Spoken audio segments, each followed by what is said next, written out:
For this project, recording Mendelssohn's version of Handel's Israel in Egypt, we've brought together musicians from 13 nations, an amazing international array, bringing Mendelssohn's extraordinary score of 1833 to vivid life.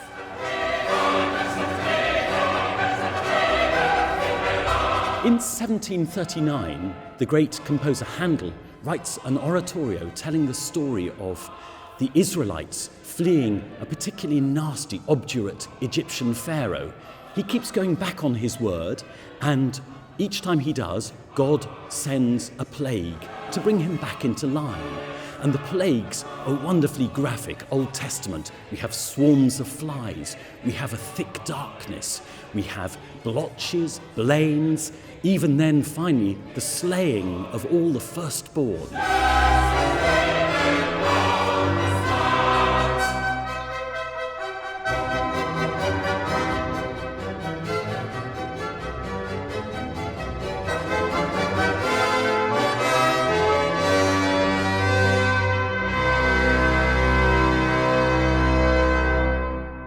In the 1830s, Mendelssohn becomes fascinated with Handel's oratorios, and particularly the story of Israel in Egypt.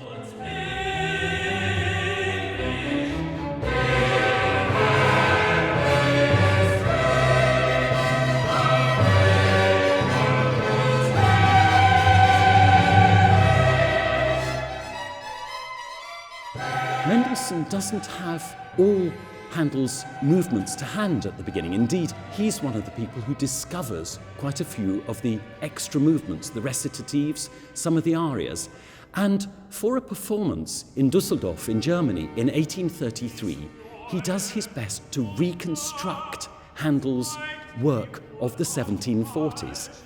The venue in which Mendelssohn is performing has no organ, no harpsichord, so the very important central colour of the continuo section he scores up for wind instruments.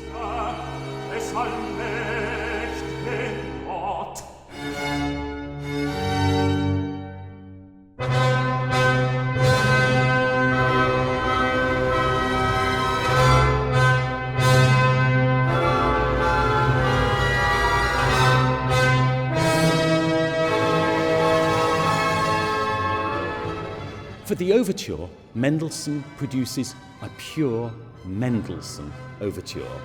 He reworks his trumpet overture that he'd composed in the 1820s. He adds in the three trombones, which have such an important position in the scoring in Handel's work and in Mendelssohn's rescoring. This is a thrilling start, 10 minutes of absolutely hair-raising, brilliant orchestration. All the colours of the orchestra, the strings flying around, the wind with these brilliant roulades and trumpet fanfares that herald the start of an extraordinary oratorio.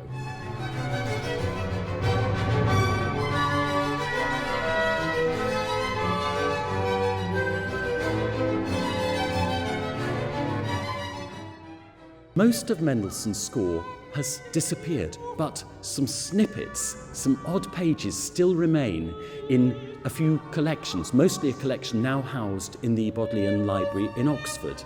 And over a couple of years, I've put together from these scraps of Mendelssohn's wonderful ideas the whole score of this, the movements where Mendelssohn has scored it. This gives me the information for what we should do for the movements where Mendelssohn's manuscripts are missing. So for instance, there's an aria where Mendelssohn scores in the organ part, the missing organ part, for two clarinets. And from that, I can apply that principle to all the other aria movements. So in this scoring, Mendelssohn gives a central role to the clarinets. For the movement of the thick darkness, the plague that God sends upon Pharaoh and the Egyptians, Mendelssohn sees Handel's already extraordinary scoring and adds to it extra instruments. He adds two flutes, two clarinets, and particularly two horns right down at the bottom of their range, and the orchestral texture of this is sensational 19th century orchestral scoring. It's hair-raising. For the recitatives, where there was in 1833 in Mendelssohn's performance no keyboard instrument, Mendelssohn invents a new scoring, which is for 2 solo cellos, each playing in 2 parts, so double stopping, and a double bass, so you have a low 5-part string texture.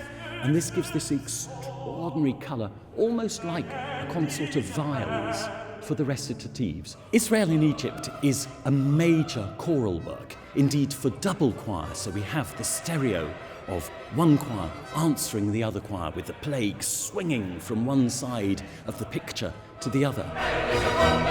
As well as these extraordinary choruses, Handel and then Mendelssohn have some really important arias, soprano, alto, and bass arias. For instance, the bass has a magnificent aria with the plague of frogs, and you hear and see the frogs leaping across the page. There's also a wonderful duet for alto and bass, scored up from another work by Handel, which Mendelssohn brings into his own version of Israel in Egypt and adds his own particular scoring. There's a glorious soprano duet with the sopranos moving exquisitely in thirds. Handel's original is very firmly texted in English, but this was a performance in 1833 for Mendelssohn in Düsseldorf for a German audience.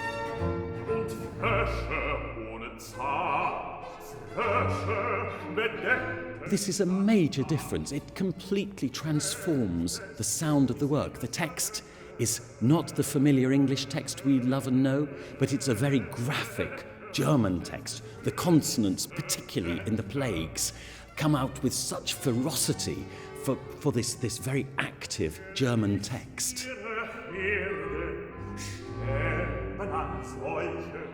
It's been a thrill over 2 years to reconstruct this work, then to perform it in Mendelssohn's own town, in Leipzig, in his own Gewandhaus, which is where we premiered the reconstruction, and then finally to bring it together in the recording studio in this magnificent church, and to produce again sounds that have not been heard for 180 years.